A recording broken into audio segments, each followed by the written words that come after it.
L'interface Substance Painter contient de nombreux onglets.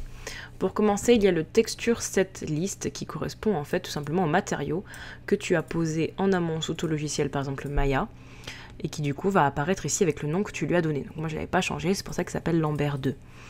Par exemple, si j'avais eu un objet avec plusieurs matériaux posés dessus, j'aurais eu ici plusieurs listes. Donc ici, tu vas avoir le Texture Set Settings qui en fait va correspondre à toutes les channels et toutes les maps que tu pourras mettre sur ton objet, sachant que de base, donc, Substance est en métallique et roughness. C'est aussi ici que tu trouveras les options de baking. Le Display Settings, quant à lui, va s'occuper plutôt de ce qui est rendu, c'est-à-dire le fond de ta scène, les caméras, etc.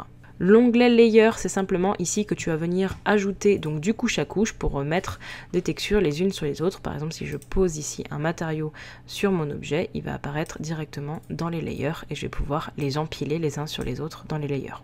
Chaque layer aura ses propres paramètres qui seront ici dans les properties. En grand encart, là, tu auras la shelf qui va être du coup l'endroit où tu retrouveras tous les matériaux, tous les tools et tous les outils dont tu auras besoin pour texturer. En haut à droite, tu vas avoir les options de vue de la scène. Par exemple, tu peux voir tes UV ici. Tu vas avoir tes options de rendu, de caméra, etc. Si je reprends mon layer vide ici, je vais avoir des options propres à la brosse. Par exemple, la taille, le flow, etc. On en retrouve un petit peu là, notamment le type de peinture, s'il va être libre, par tranche UV, etc. Si jamais il y a des onglets que tu ne possèdes pas, tu peux tout simplement venir les chercher dans Windows ici. Tu vas pouvoir retrouver ici tous ces onglets.